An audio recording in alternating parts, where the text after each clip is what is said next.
mal parce qu'ils sont C'est pour communistes. ça qu'ils ne réussissent pas. J'en ai marre. Ils sont jaloux de la réussite des autres en plus. Ça, bon, ça va. Par contre, on va être amis parce qu'il n'y a aucune réussite ici. Ça va, on n'a pas de problème. On reprend la deuxième partie. Vas-y, go. Un peu de sérieux. Donc nous nous étions arrêtés finalement sur une critique de l'historicisme comme étant finalement une sorte d'action irrationnelle qui avait pour principal but, presque un but caché. Là, Popper se montre fin.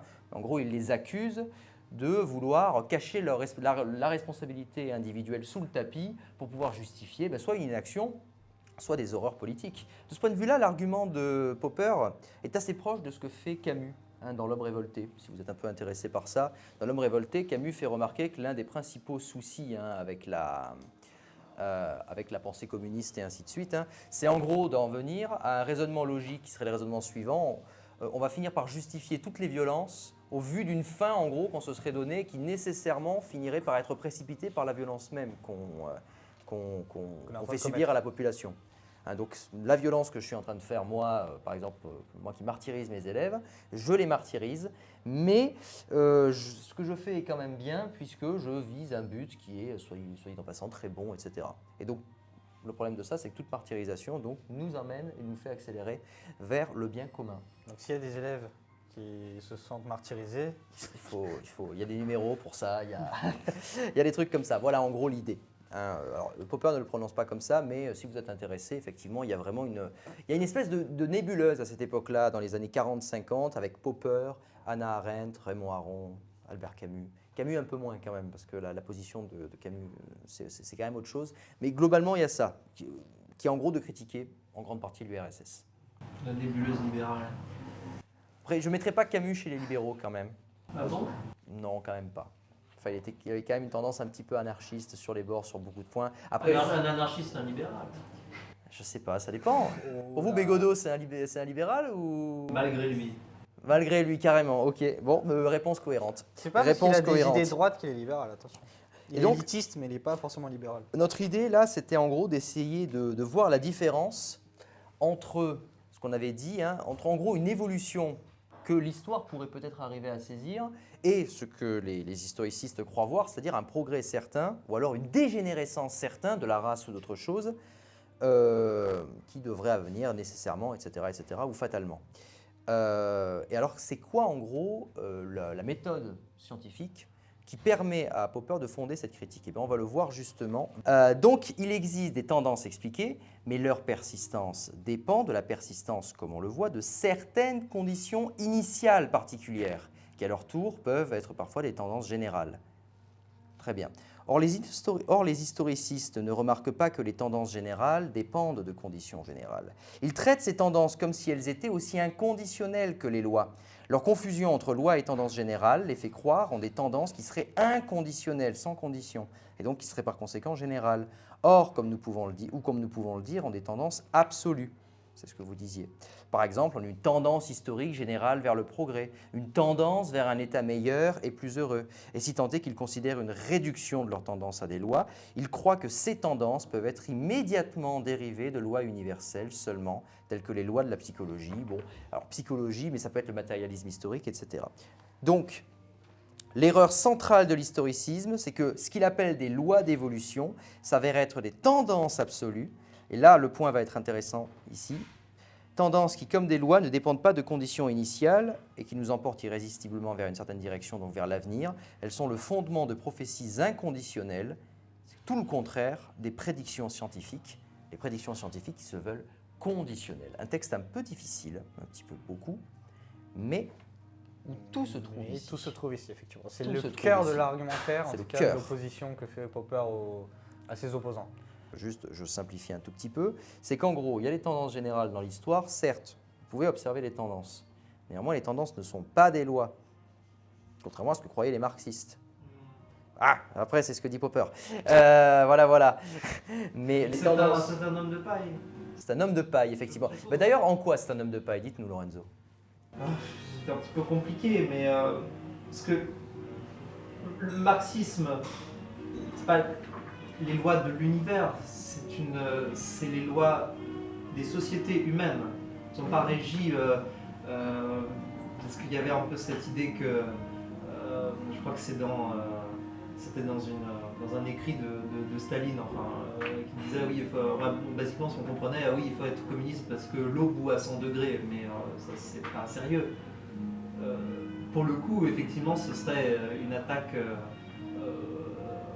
appropriée contre ce genre de conception, mais je crois vraiment que l'approche marxiste est plus conditionnelle que ça. C'est-à-dire que, certes, dans des textes comme le manifeste du Parti communiste qui ont un caractère un peu de tract politique, il s'agit de transformer une idée en réalité matérielle. Mais pour que quelqu'un décide de faire quelque chose, il faut d'abord le convaincre. Même si parfois ça implique de passer à côté de certaines subtilités. Mais je ne suis vraiment pas certain qu'il ait été dit que le communisme allait nécessairement se réaliser, mais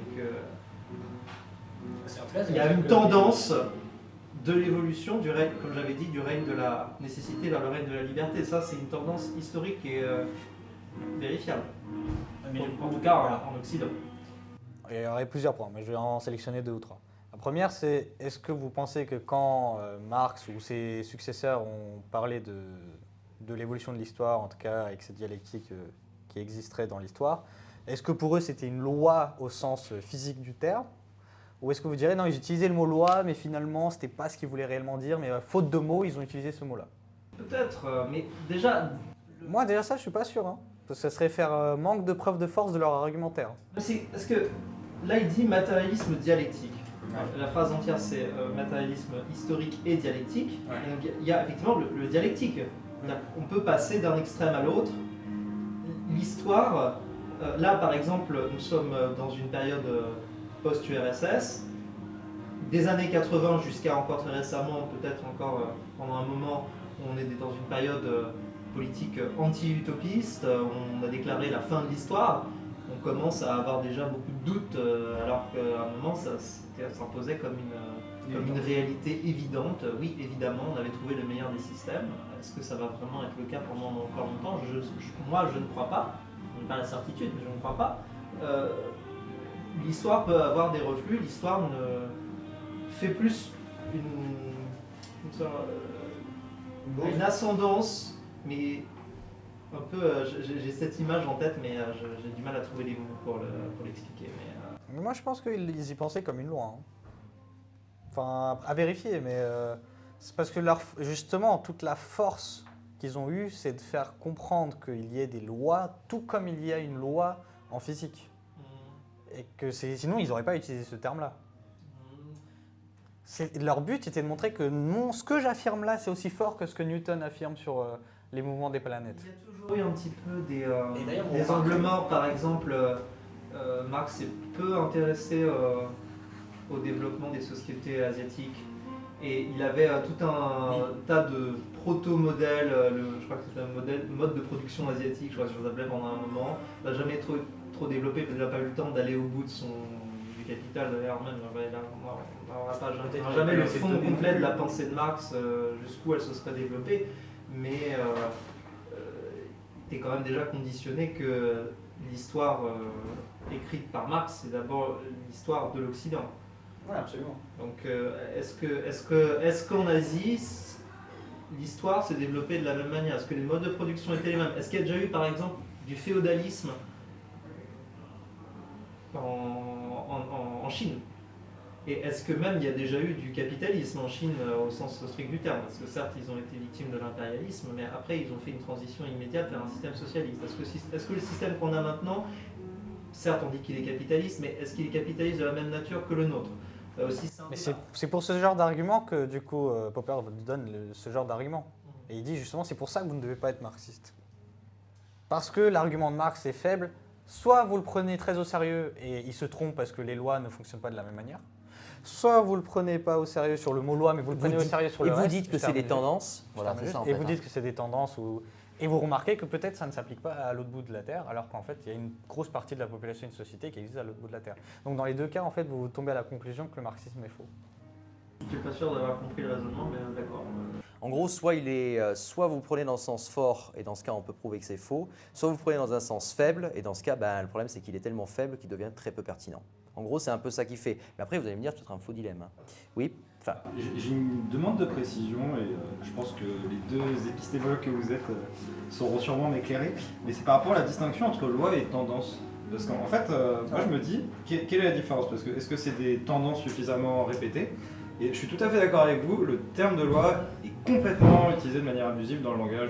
Par exemple, on va prendre loi économique, sachant qu'on sait très bien que l'économie n'a absolument rien de scientifique et que c'est quelque chose de totalement normatif. Utiliser loi, donc est-ce que, et je pense aussi à Hume que je connais assez mal, enfin du moins beaucoup moins bien que vous, par rapport à ce qu'il disait de je suis pas sûr que le soleil se lève demain, en quoi est-ce que une loi serait pas une tendance systématique, enfin, est-ce que vous pouvez... bah, en fait, si vous voulez, on peut dire, il y a l'opposition qui était vraiment absolument essentielle chez l'empirisme logique, en particulier au XXe siècle, c'est une étude logique de tous les énoncés scientifiques. On va pouvoir faire les choses et après on va faire une différence comme ça. Et on va pouvoir classer tout ce qui se passe et comprendre un peu mieux. Et en gros, on a les lois elles sont universelles et si elles sont universelles, elles sont sans condition. Elles peuvent même ne pas avoir d'application concrète. Oui. Il ne peut y avoir d'instance d'une loi qui n'existe jamais, mais la loi peut être vraie quand même. Je vais donner un exemple, c'est la loi d'inertie de Newton. Il n'existe pas d'événement qui respecte la loi d'inertie de Newton, parce que tout élément dans l'univers est nécessairement soumis à une certaine force quelque part d'une manière ou d'une autre. Rien que parce que la gravité, de toute façon, s'étend à l'infini, qu'elle décroît infiniment au bout d'un moment, c'est tout. Une tendance, quant à elle, elle n'est pas universelle, elle est vraiment particulière, et donc elle va dépendre en fait de conditions particulières d'application. Par On exemple, les objets plus lourds tombent plus vite. C'est une tendance, si vous voulez. C'est pas une loi universelle. Mais vous ne pourrez pas l'universaliser dans tous les cas. D'un point de vue de raisonnement, d'ailleurs, on pourrait, je simplifie un peu, ce n'est pas exactement ce que fait Popper, mais au fond, ça tend à dire que les lois, quant à elles, on va pouvoir les déterminer, si vous voulez, de manière déductive. La méthode scientifique de Popper, elle est déductive. Là où les tendances, elles sont strictement inductives. C'est exactement ce que vous disiez. Je vais voir qu'il se passe un truc. Par exemple, une tendance... Si je lâche cet exemplier qui tombe à chaque fois, je peux dire, ouais, il va avoir tendance à tomber. Il a tendance à tomber, il a tendance à trouver cette mesure-là. Par contre, quand je passe à une loi, c'est que je ne suis pas simplement en train de faire un raisonnement inductif, c'est-à-dire de voir que il y a différents événements qui tendent à aller vers le même truc. Je vais vraiment employer une autre méthode scientifique qui passe par c'est la falsifiabilité. On va étudier ça la prochaine fois. Enfin, pas la prochaine fois, mais l'autre. Et là, on est vraiment dans le cas d'une loi qui va être universelle grâce à la méthode scientifique. En gros, voilà. Est-ce que j'ai éclairé ou est-ce qu'on a éclairé d'ailleurs? Oui. Voilà, en gros, c'est ça. Une remarque, mais vous pouvez ne pas y répondre parce que ça sert juste un petit peu du sujet, mais qu'est-ce que serait l'universel étant donné que l'homme ne connaît pas l'univers?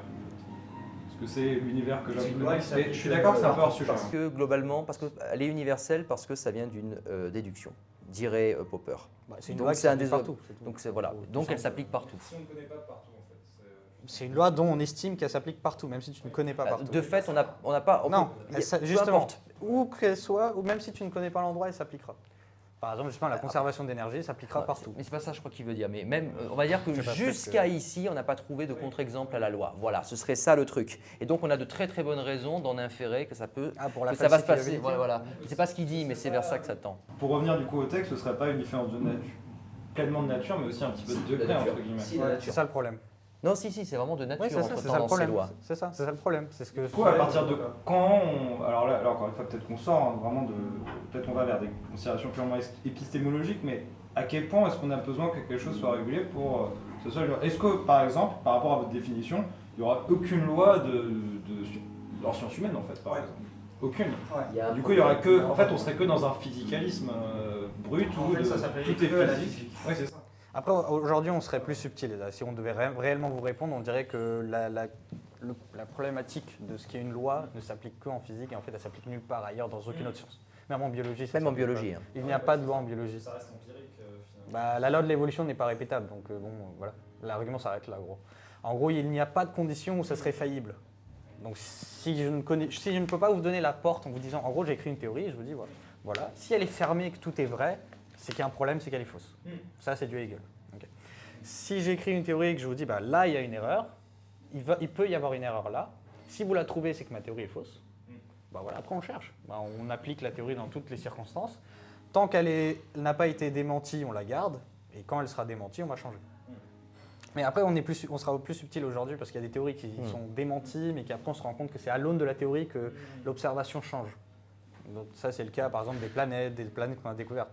ou le cas du boson de Higgs.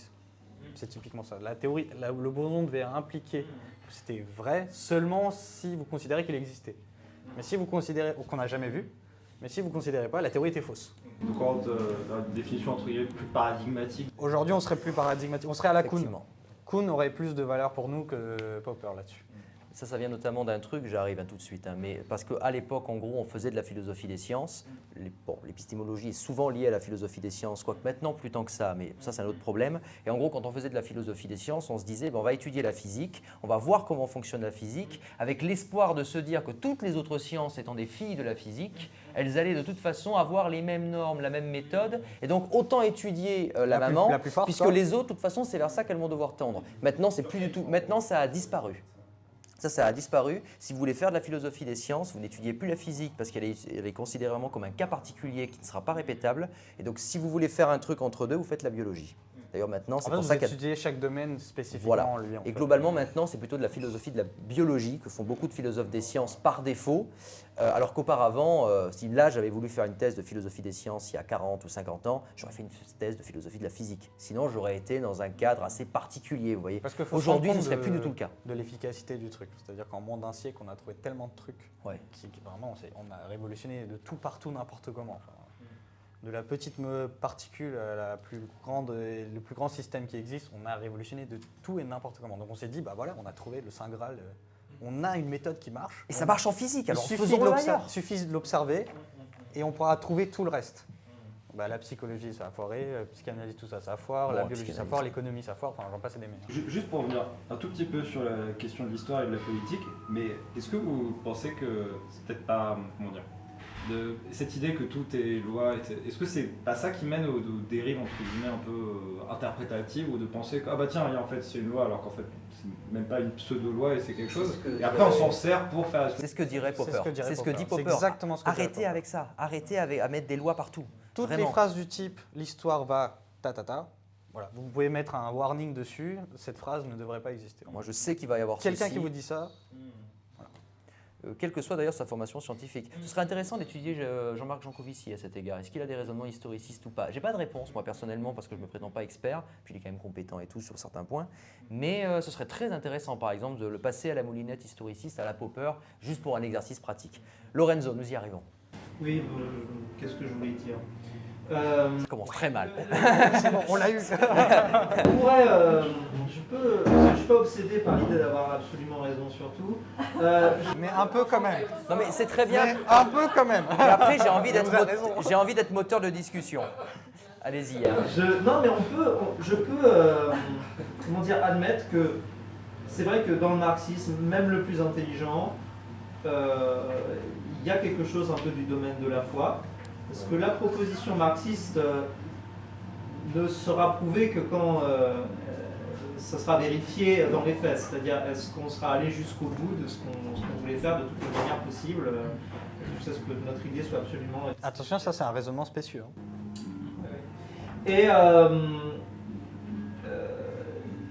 mais est-ce que c'est une sorte de pari pascalien, mais laïque, matériel, quoi. Ouais. C'est-à-dire, on n'est pas absolument certain, mais on a quand même une analyse matérialiste de la situation concrète qui reconnaît que, par exemple, la société dans laquelle on existe, elle a des contradictions, et ces contradictions, il va falloir trouver des solutions. Sinon, il va se passer des choses. Est-ce que Popper reconnaît quand même que la société humaine, les sociétés humaines sont gérées par des lois qui ne sont pas absolues, qui ne sont pas universelles, mais tendance, ça suffit.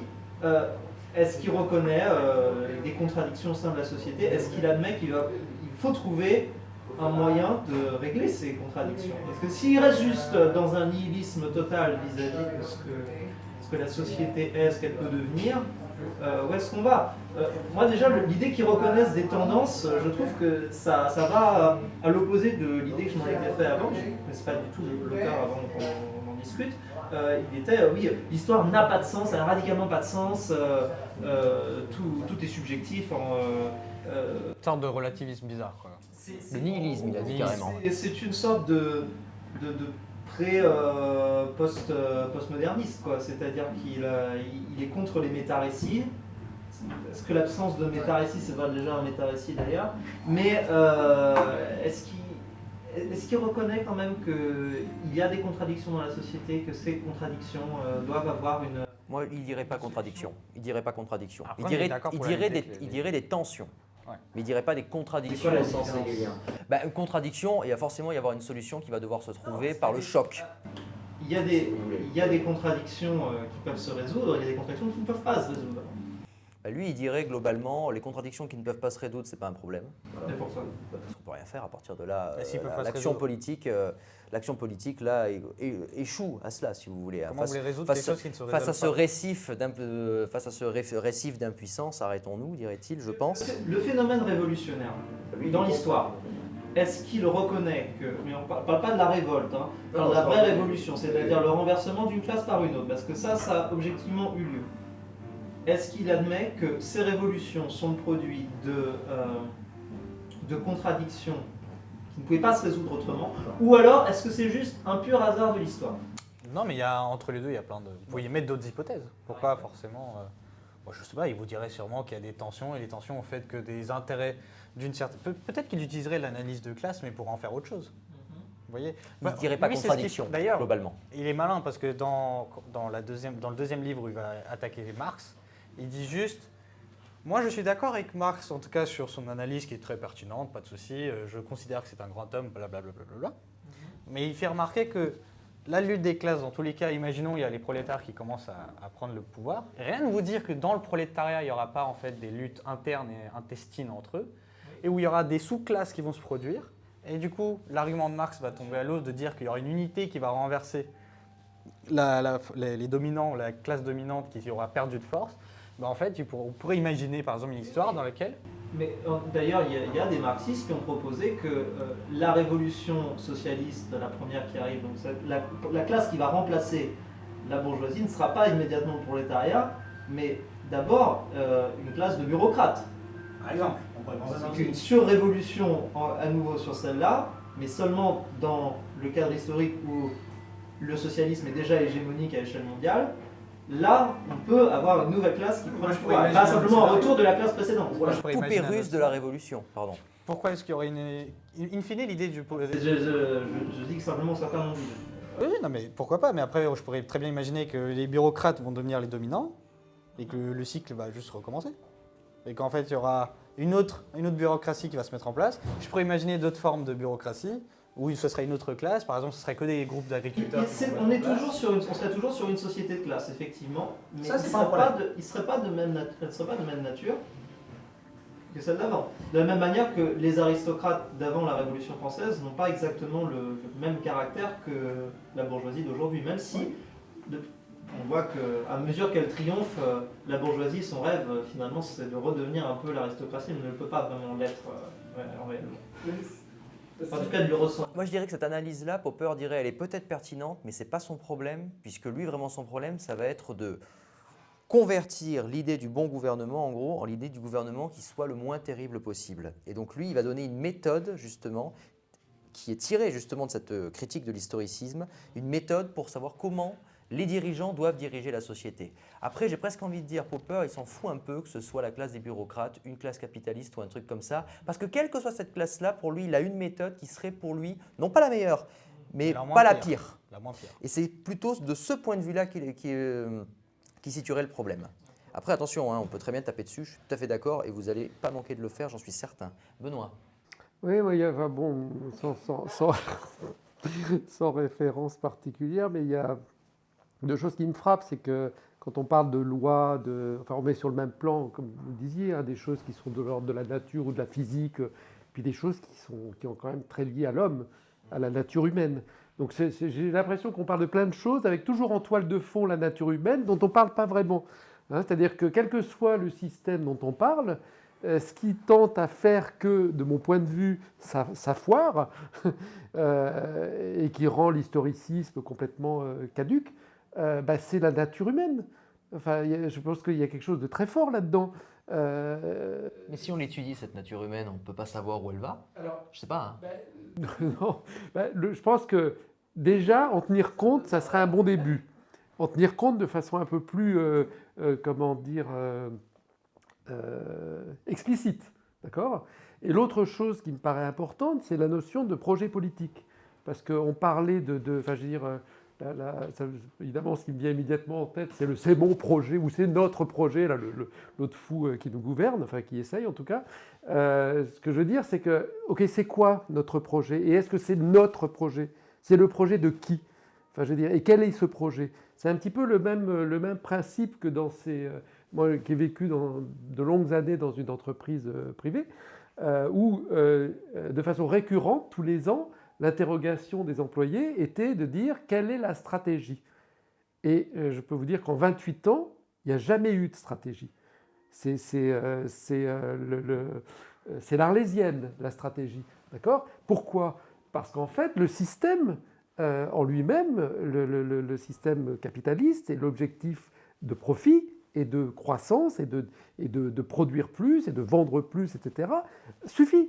Je veux dire, c'est ce qui est le moteur même de tout ça. Donc la stratégie en elle-même, non, on fait des actions. Alors évidemment, tout ça devient de plus en plus à court terme, puisque la pression augmente pour avoir des profits plus forts, un peu plus importants à plus court terme. Mais ce qui mène tout ça, ça n'est jamais que servir cet objectif-là. D'accord ? Donc ce qui me semble quand même essentiel, quelle que soit la théorie qu'on défend, ou quel que soit le modèle de société que l'on défend, c'est de savoir à la base quel projet collectif on a. Et là aussi, c'est toute la difficulté, parce que dès qu'on raisonne individuellement, on peut chacun avoir ses idées, etc. Mais quand on va arriver à quelque chose qui soit tant soit peu collectif, comment ça tient ça? Comment est-ce qu'on fait que ça... Le problème, c'est que ce raisonnement qui a l'air intéressant et dont on a envie de partager le but et la force, c'est ça qui mène en fait à ce que lui il appellerait du totalitarisme. Pourquoi? Parce que vous vendez un projet pour tout le monde alors que vous n'en savez rien. Ah ouais, moi je vends rien. Vous dites qu'il faudrait un projet avant... C'est-à-dire qu'à partir du moment où on parle d'action politique, ok. Lui, il veut pas de projet, justement. Oui, mais alors l'action politique, elle se fonde sur quoi? Pour lui, l'action politique, ça serait, voilà, imaginons, là, on est dans un État, on a une administration. Donc, qu'est-ce que je peux faire comme modification toute petite pour que la situation soit meilleure? Oui, mais qui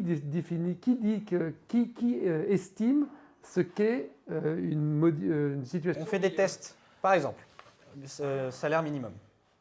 1400, 1500, 1600, 1800. Ok. On fait des tests. On va prendre une région de la France. Sur cette région-là, on monte le salaire minimum à 1800 et on voit ce qui se passe. Est-ce que l'économie s'effondre? Est-ce que les entreprises s'enfuient? Est-ce que les populations vivent moins bien?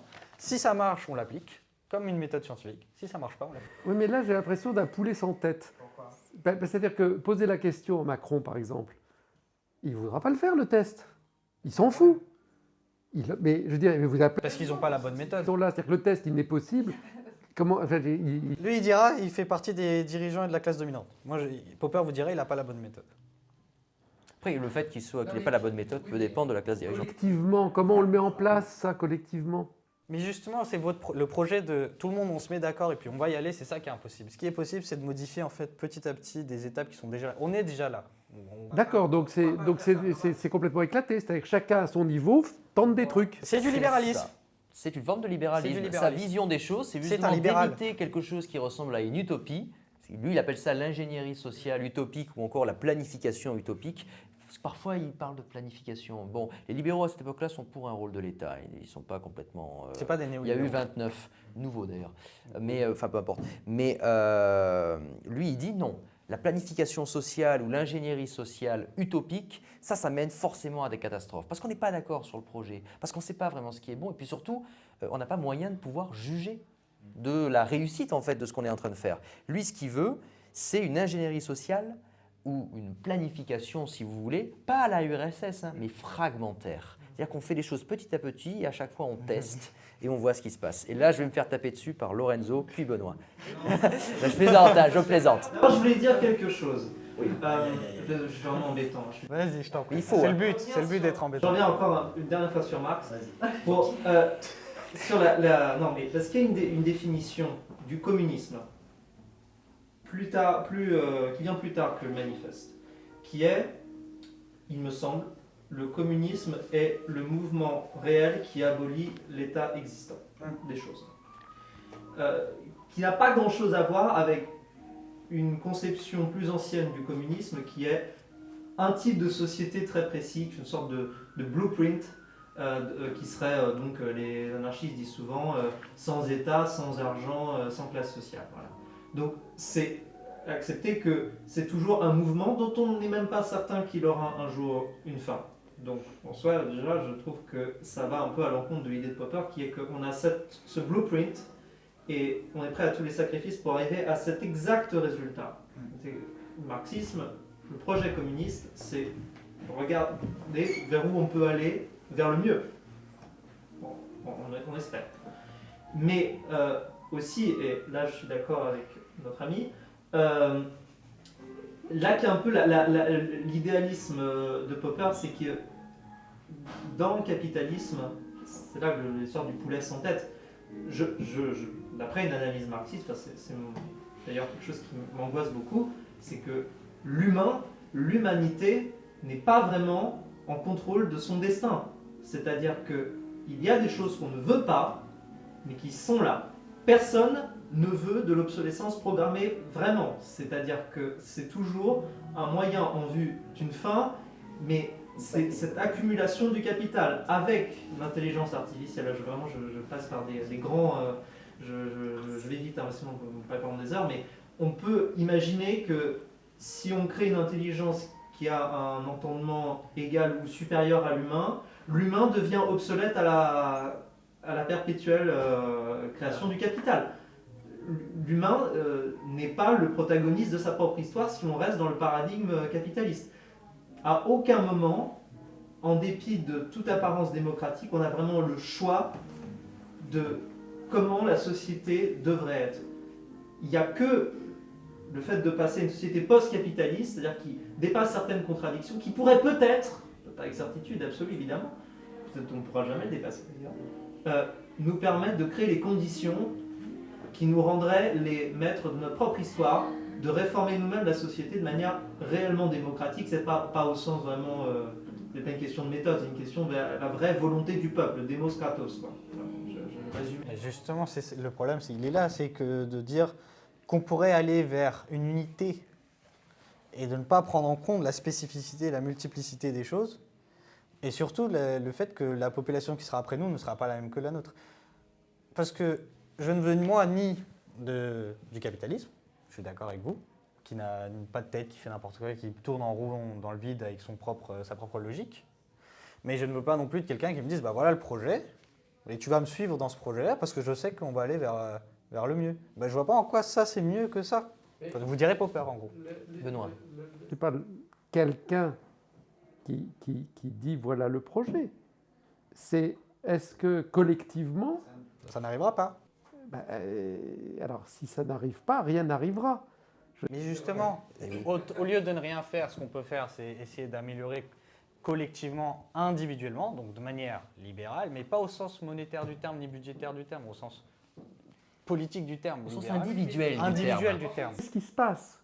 En fait, c'est ce qui se passe en ce moment. C'est-à-dire que si vous, moi qui ai l'occasion pas d'infiltrer, parce que j'en fais partie, mais d'aller dans des lieux qui sont où l'associatif, le citoyen, il y a tout un tas de projets qui sont développés à une échelle très locale, avec des choses extrêmement intéressantes. Donc ça existe. Il y a plein de choses qui sont faites, qui ne sont pas visibles, qui ne passent pas sur CNews ou sur BFM TV, mais qui existent réellement. Parce qu'il y a une vraie conscience individuelle de beaucoup de gens, toutes générations confondues, qui essayent d'imaginer comment faire pour sortir de ce monde totalement mortifère, de ce système capitaliste totalement mortifère. Pour lui, on s'en sortira, plus les gens vont faire ça, plus on va s'en sortir. Et petit à petit, in fine, ce serait les politiques qui feraient ça. Alors, le problème, c'est qu'il y a un moment donné, ça doit prendre une dimension collective. Parce que si ça reste qu'à l'état micro, ou je ne sais pas comment appeler ça, individuel ou local, ça va je ne sais pas comment ça peut faire le poids avec des décisions politiques lourdes qui entraînent carrément toute l'humanité. Il faut penser comme à la division du travail, si vous voulez. Chacun fait sa tâche individuellement dans son coin, puis collectivement, il y a une force collective qui émerge sans qu'il y ait une unité. Il n'y a pas besoin d'indivisibilité de Mais alors là, la question qui se pose, c'est comment ça émerge? C'est-à-dire qu'est-ce que ça émerge de façon soft ou est-ce que ça émerge de façon révolutionnaire ou de façon, comment dire, Lui, vous direz que révolutionnaire, ça ne marcherait pas. Ça ne marcherait pas. Pour les mêmes arguments qu'il a dit, parce que ça se trouve, il y aura une autre classe qui va prendre le pouvoir, puis après, et en fait, on y arriverait peut-être Puis on jamais. vous répondrait, on est dans une démocratie représentative. Si la société civile, parce que c'est ça le concept que dirait Popper, il ne l'utilise pas comme ça, mais en fait, cette société civile qui a une émulation libérale et ainsi de suite, où chacun, par sa bonne volonté, se met à avoir des actions qui vont en gros vers le mieux, de manière relativement, comment dire, je ne vais pas dire automatique, mais trouvera sa représentation politique de manière presque naturelle. C'est-à-dire que si tout le monde le fait, eh bien on finira par voter pour la bonne personne. Ce serait une réponse que donneraient beaucoup de libéraux. sauf que aujourd'hui, combien de personnes votent? Ça, c'est un autre problème. Après, on n'a qu'à mettre le vote obligatoire. On n'a qu'à mettre le vote. Il dirait, je suis bien d'accord. On n'a qu'à mettre le vote Il y a obligatoire. des pays où si vous ne le votez pas, vous prenez une amende de 16 euros. Qui va mettre le vote obligatoire? Je sais pas, moi. Mettez-moi au pouvoir, je le ferai. Non, je plaisante. Mais voilà, vous voyez, en gros, avec la représentation, on pourrait régler ce problème-là. Peut-être, hein. Mais c'est ce que dirait un libéral. Ou alors, il dirait carrément, je pense que Popper, fondamentalement, et beaucoup de ceux qu'on appelle les néolibéraux de l'époque, ils diraient, de toute façon, arrêtez de croire que c'est dans l'État que ça va se jouer. Hein. Ce sont les activités individuelles ou les groupes, les associations, etc., qui feront ce travail-là. Si on met l'État là-dedans, de toute façon, c'est déjà foutu. Il dirait que l'État, ils n'ont pas confiance en l'État, ils ont peut-être tort, hein, mais ils n'ont pas confiance en l'État, donc il dirait, de toute façon, là, ce que vous êtes en train de dire, croire que l'État, une fois qu'il va prendre en compte le problème, va lui donner une sorte de généralité, une universalisation et va régler la situation, non, ça va simplement mener à rien du tout. On est tous pour l'émancipation par l'école. Par contre, l'éducation nationale est-elle le meilleur endroit pour le faire? C'est un débat que je ne peux pas mener étant moi-même fonctionnaire de la République. Voilà. Pardon, Lorenzo. L'État est une nécessité de la société de classe. La propriété privée n'existerait pas sans l'État pour faire en sorte qu'on la reconnaisse. Mais c'est ça qui me dérange, c'est cette histoire de société ouverte, de open society. J'ai besoin de comprendre vraiment de quoi il s'agit parce que il fait une attaque contre l'utopisme. Oui. Il a raison de faire une attaque contre l'utopisme. Et les marxistes ont attaqué les utopistes. Ils sont prétendus être des socialistes scientifiques contre les socialistes utopistes. Utopie, ça ne veut pas dire le meilleur système. Mais ça peut être aussi d'ailleurs le moins pire des systèmes. L'utopie, c'est ce qui n'existe pas, c'est ce qui existe dans l'imagination. Exactement, C'est la Terre qui est nulle part. Exactement. Et l'open society, elle est où? L'open society. Est-ce qu'elle n'est pas plus réelle que le projet communiste? Qui s'est déjà saisi de l'open society pour construire un projet? Il dirait le cercle de Vienne, par exemple, des trucs comme ça. C'est pas sérieux. Je ne sais pas. Mais je pense que lui, il verrait cette chose-là où la Vienne de l'époque, avant l'Anschluss par exemple, qui n'était pas une open society parfaitement, mais qui, il ne le dirait pas comme ça, mais je le défendrais un petit peu en disant que ce serait une espèce d'idée. Enfin, c'est un idéal type à la Weber, et ensuite il y a des choses qui s'y approchent, plus ou moins si vous voulez. Et en gros, on serait plus proche de la société ouverte par la société américaine par exemple, que par l'URSS, dirait-il. Ou la Nouvelle-Zélande, parce que c'est là qu'il enseignait à l'époque. Je pense qu'il dirait ça très clairement. La société ouverte n'existe pas. Par contre, il y a des sociétés qui sont quand même très fermées de fait, et il y a des sociétés qui peuvent s'ouvrir plus ou moins, et on peut nous souhaiter le plus d'ouverture possible et le plus de libéralisme possible au sein d'une société. Mais le moins pire des systèmes, pour tous les gens... C'est le système communiste. Tous les gens qui font de la... Non, peut-être pas, je ne sais pas. Mais pour tous les gens qui font de la politique un peu sérieusement, oui, c'est évident que le système qu'il faut mettre en place, c'est toujours le moins pire. Parce qu'il n'y a pas de système idéal, probablement pas. Donc même les marxistes ne défendent pas un système idéal. Non. C'est vraiment ça. Ah bah non. Bon, non. Voilà. Absolument pas. Et d'ailleurs, même les méthodes ne sont pas idéales. Parce que je pense que tous les marxistes qui sont un peu en phase avec la réalité reconnaissent que la révolution, qui est compris comme une nécessité historique, n'est pas quelque chose de souhaitable en soi. C'est un processus violent. Certes, il y a quelque chose d'un petit peu excitant dans cette ouverture des possibles, On a plein de gens qui se sont beaucoup amusés pendant la Révolution, mais rapidement, ça tourne mal. Et il y a des gens qui trinquent et on aurait préféré les convaincre plutôt que d'avoir à leur couper la tête ou à les mettre dans des camps de rééducation. Mais ça va arriver. Je ne vois vraiment pas comment on peut continuer dans la direction dans laquelle on va sans que ça dégénère soit en révolution, soit en guerre mondiale, soit en extinction de masse. C'est pour ça que je parlais d'angoisse. C'est que moi, Karl Popper, s'il était là, j'aurais envie de le secouer un peu, quoi. Parce que peut-être en son temps, il estimait qu'il avait le temps, qu'on avait le temps long, parce qu'on n'avait aucune conscience des problèmes écologiques, mais là, pour moi, il y a un sentiment d'urgence terrible, quoi. Mais en plus, ce qui me paraît extrêmement dangereux dans la situation actuelle, c'est que le capitalisme peut constituer pour certains une façon de fuir l'angoisse. Je ne sais plus pourquoi il a cité l'iPhone et qu'il liait son existence à l'iPhone. Ça me paraît complètement incroyable. C'est-à-dire que donc finalement, il lutte contre l'angoisse de vie existentielle, enfin je ne sais pas si c'est exactement ça qu'il voulait dire, avec le fruit de la société de consommation, c'est-à-dire avoir le dernier iPhone. Donc il alimente un système qui détruit tout pour fuir l'angoisse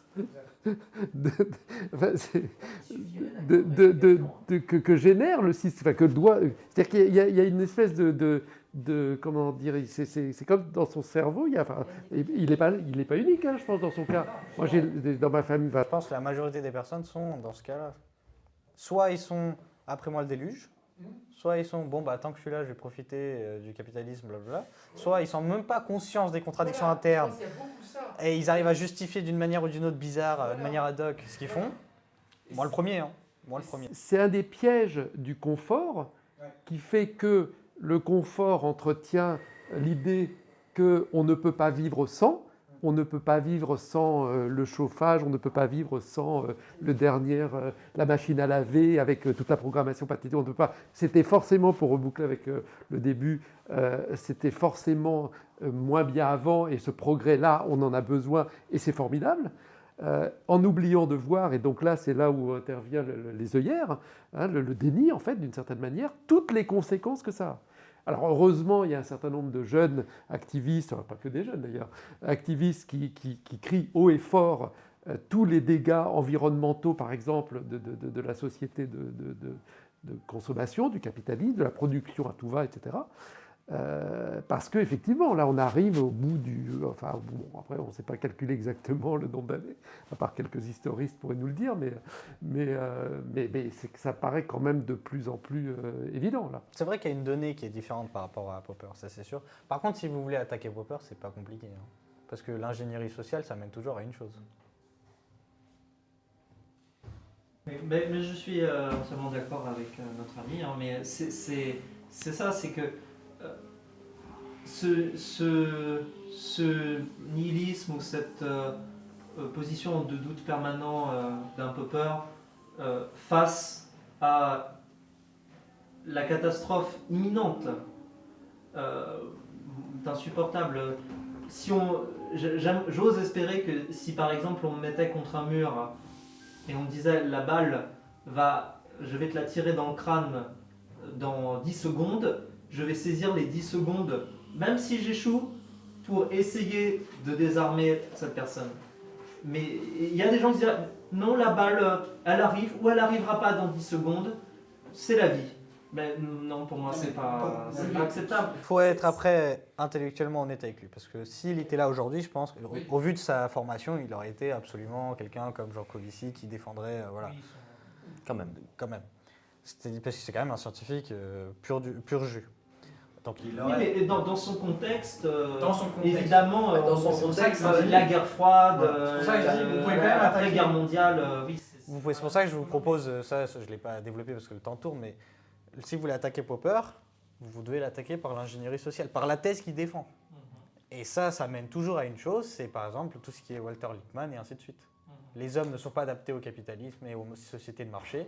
Donc il va falloir trouver des incentives pour faire en sorte que les humains soient modifiés ou leur comportement soit adapté au marché. C'est une forme de manipulation, C'est de la mais pour manipulation leur propre pure bien, jus. puisque leur nature n'est pas bonne. Oui, que mais c'est ça en fait. La théorie de quelque part, Popperén amène à ça. Le capitalisme part d'un axiome faux qui est que l'être humain est rationnel. Ça, on en Plus parle. maintenant.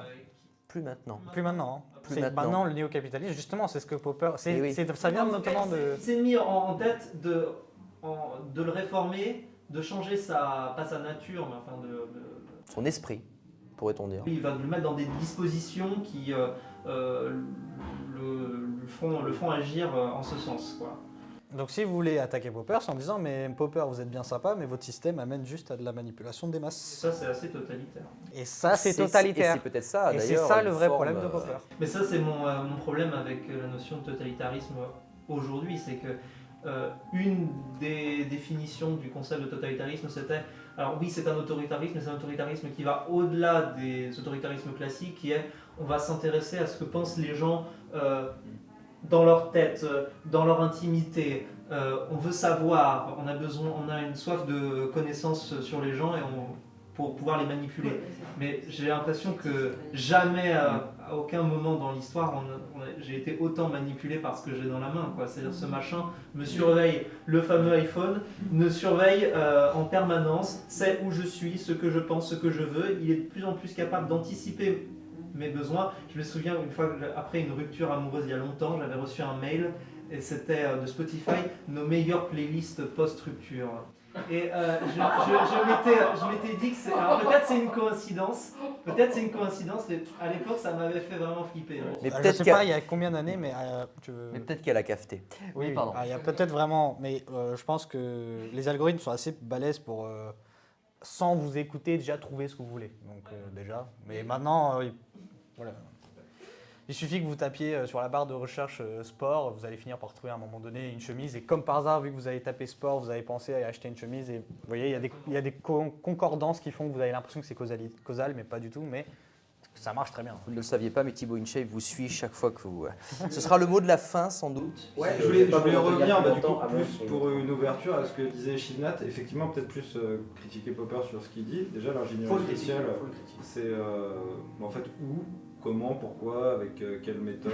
Parce que par exemple, ça a déjà été fait dans plein de psychologie sociale, mais en fait, ce qu'on a, c'est des résultats situationnels sans prendre en compte les contextes. Et si on prend certains pays, bon, pas forcément citer d'exemples, mais il y a des populations très diverses qui ne parlent pas forcément la même langue, pas forcément les mêmes cultures, et quelque chose qui va marcher. Donc, Popper, il dirait, c'est pas un problème, ce sera situationnel, Ouais. gardons-le. Si on dit que c'est des lois assez historicistes, on se plante et on fait au coup par coup, de manière fragmentaire, piecemeal, et donc on fait des tests. Il serait quelque part, je pense, Popper, en faveur d'une économie expérimentale aujourd'hui. Il dirait ça, c'est très bien ce truc-là. mais dans ce cas-là, l'autre reproche que je mettrais, c'est comment on s'accorde sur quelque chose. Parce qu'à la fois, c'est particulier parce qu'il est. Faites l'hypothèse que vous voulez. Par exemple, si vous voulez faire l'hypothèse que le salaire minimum doit descendre à 900 €, faites-le. Ouais, mais en vue de quoi? Parce que par exemple, déjà, et c'est quelque chose qui était dit dans la salle, la vie de l'humanité ou le développement de l'humanité. En quoi c'est nécessaire? Je pense que là, il dira. En quoi c'est. Bon, là, on part peut-être. Là, il prendrait juste des trivialités, il dirait la paix, le bonheur.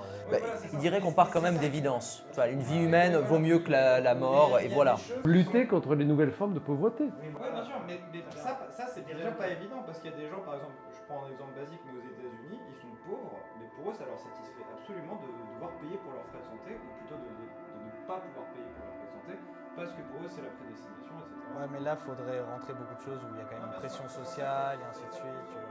Puis ils sont pauvres. Mais on peut quand même améliorer les choses, même s'ils sont d'accord pour ça. C'est-à-dire qu'on peut quand même Mais si, mais ça, c'est que ça se fait jamais sans tout, ça se fait jamais sans. Bon, il y a quand même des systèmes où ils mangeront plus à la fin du mois.